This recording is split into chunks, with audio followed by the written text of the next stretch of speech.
Hello, this is BVI Channel 1 on another episode on Matters Arising. In the past few weeks, a lot of things have just happened, and today I have with me a very important personality. He's a political analyst.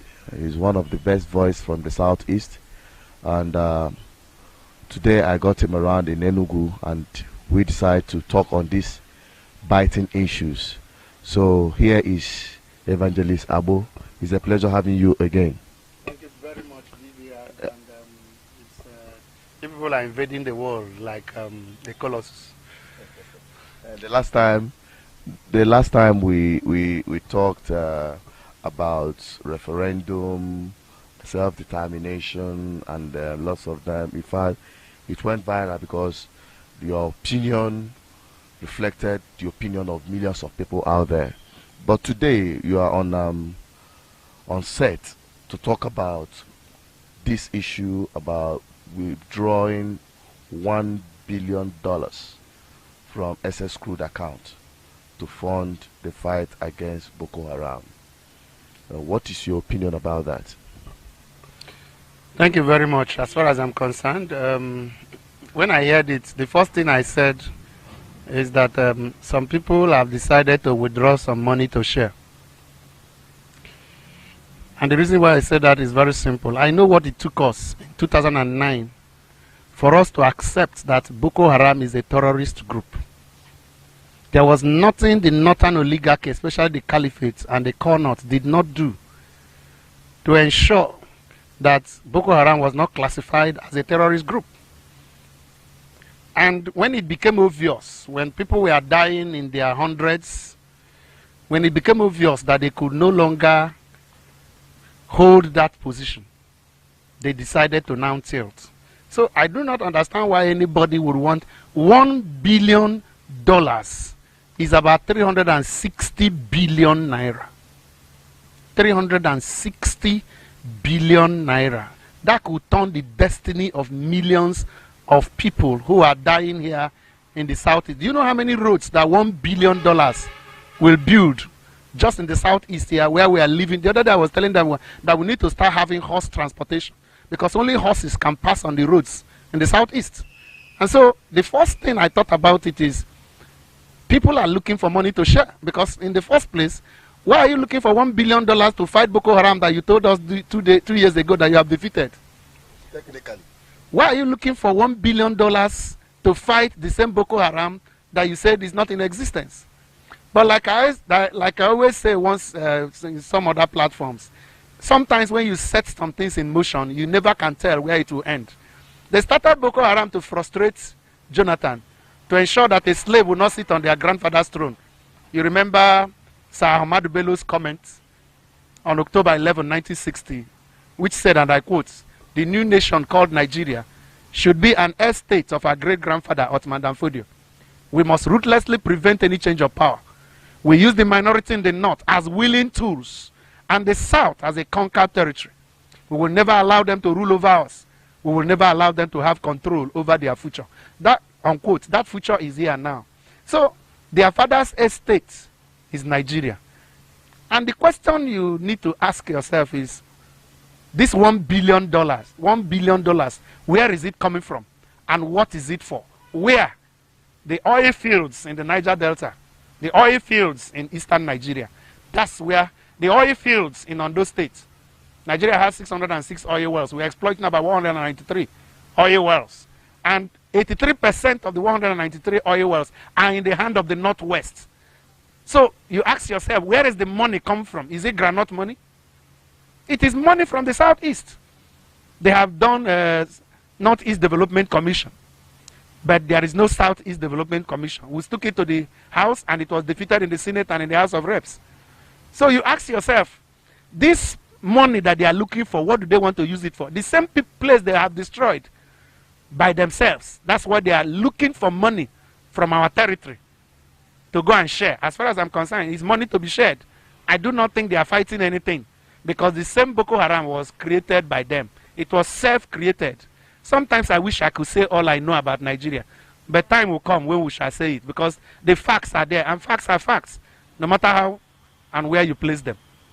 Okay, thank you. You've just made a clear point on that issue. The second issue, because we don't have all the time, is the recent arrest, just the one that has taken over the media waves, the arrest of Innocent, the chairman of Innocent Motors. There have been an uproar from all nooks and cranny of Southeast, the Igbo people here in Nigeria and beyond, about that arrest. We've seen on the media where some people have argued that it is because he cited his industry, his automobile industry in the Southeast. And some people who are financing the bank, because we heard it is a problem between him and GTB Bank, that some power brokers want that industry to be cited outside the Southeast. And one thing led to the other. It's part of conspiracy. That is what we are hearing. But we want to get your opinion on the arrest of Innocent, the way it was done, and the whole thing. We want to get your opinion on that. Thank you very much, my brother. You see, the first thing I will say about Innocent arrest is to say that this is a clarion call for all our big men, big in quotes, all our industrialists. When we talk about our freedom, they feign ignorance, they feign apathy, they stand agapeistic as if it doesn't concern them. Now you can see that nobody is a big fish. As far as the Southeast is concerned, both Joseph Agbo and Innocent were on the same page. Anybody can be picked up on shorts and on t-shirts. Anybody can be humiliated. That was debasement. That was humiliation. That was dehumanization. That was a destruction of one of the most classical Igbo men who have used his wealth and knowledge to try to champion the cause of Igbo. This is why we said they must come out to support this struggle.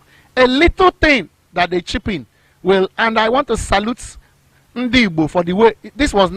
I look at this not as a reaction but a response.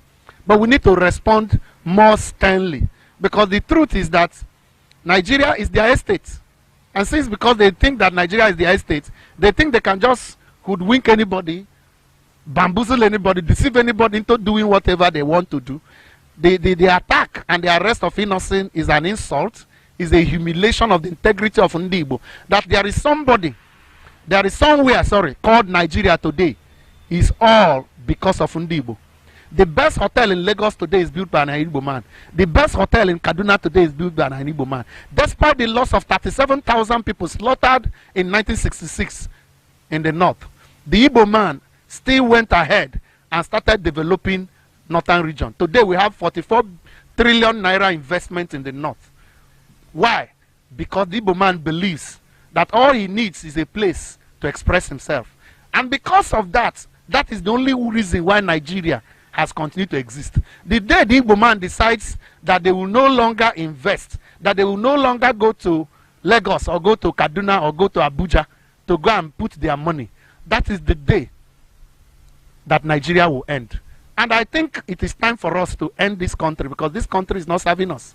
We will go and develop the places, we will go and do all the things that we will need to do, and they will come and suffer for it. Why would anybody treat us in that way? Will they go and pick up an Aliko Dangote in this form, despite the monopoly that is operating? The arrest of Innocent is a classic expression, a classic display of the indiscipline and impunity of the Nigerian state.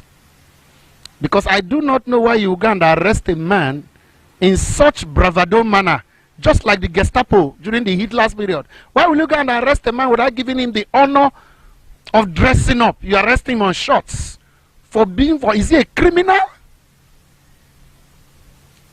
This type of things only happened during Hitler's days, during the days of Mussolini in Italy, during the days of Joseph Stalin in the former Soviet Union, when people just behave with bravado. Why do you go and arrest a man for a matter that is in court?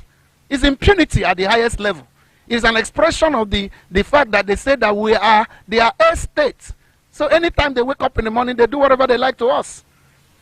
But it is also an expression, it is also a wake-up call for all those like Innocent, whom we have been asking to come and support this struggle. And they say they want to sink and they want to sink and sink, not sink and swim, because Nigeria is no longer afloat. They want to sink and sink with Nigeria. I hope that the Nigeria that they are holding on to is not going to become, what's this ship, the Titanic, that sank on its very first voyage. Innocent and the likes of Innocent should come out and support this struggle. There's no point clinging to this sinking ship called Nigeria, because that is an expression. Every day they will show us that there is nothing in here for us. But I am also glad the way Ndi Igbo responded to this arrest, because it's not just a reaction. We responded promptly. Have you seen an Hausa Fulani man when you enter a banking hall coming to bank money? It is Ndi Igbo that is running these banks with a little petty trade that they decided to do after they gave those who had money in the bank. They gave them 20 pounds in 1970 after the war. It is with that money that they have now run. The best hotel in Lagos is built by an Igbo man. The best hotel in Kaduna is built by an Igbo man. Ndi Igbo are the only people who have believed that there is a Nigeria. And after losing 37,000 people in 1966 during the pogrom, when Ndi Igbo were slaughtered in their droves, thrown inside wells, headless bodies offloaded to trains to the southeast, they still went back after the war. And today, Ndi Igbo has 44 trillion naira investment in the whole of northern Nigeria. And yet we are being treated as the same Ndi Igbo that came here first and spent 1,000 years and run the Agbo empire before the Oduduwa people came. So why should anybody treat us this way? If there is anybody who owns Nigeria, we should be the owners of Nigeria. But we said, we are not saying we are owners, like the Hausa Fulani, who are saying that the estate called Nigeria is that of their great-grandfather, Othman Danfodio. What we are asking for is an opportunity to give us time to express our God-given potentials. Anywhere you go, there is no Igbo man there. Run away is not on earth, it's not habitable. And so, the response that Ndi Igbo made to Innocent arrest is very critical. EFCC have too many people out there, even in Aso Rock, even in government houses, that they can arrest. But who is arresting them? You are arresting an industrialist who said, I want to invest at home. Because some time ago we did what under ADF, we did a take-home summit, when we encourage people to come and invest in Igbo land. Igbo land is like a desert. Come and invest, and they are trying to invest. They want them to come and invest in Abuja and invest in Lagos. To whose advantage? And so, Innocent Motors, the arrest of the chairman of Innocent Motors is an insult. It's dehumanizing, is insensitive to the plight of Ndi Igbo. And I like the way Ndi Igbo responded. We can go ahead, and that bank apologizes. We should go ahead and crash that bank, withdraw from the bank. The same people that killed SCB are setting their own banks, and they want us to come and dance for them. We will not continue. It will not continue this way, because this Nigerian ship is, in fact, it has sunk like the Titanic. We are just trying to recover the few things floating on the waters. Thank you so much. You have heard it all from him. This is still BVI Channel 1 Matters Arising. And that is why I will always ask you to subscribe to this channel. Click on the subscription button so that you'll be getting all our upload. Here on this platform, we see it, we say it. We are not politically correct, but we are there to say it the way it is. Thank you for watching this far. Till I come your way, don't forget to follow us on all our social media platforms. From that link below, from the description, you will see the link to our app. Download it. That is the Android version. Other version will be made available, and when that is done, please make sure you have those apps and you have all the information at the tips of your finger. Till I come your way next time, I still remain Association of Peters, and I will say, compliment of the season, stay blessed, and above all, stay safe. Goodbye.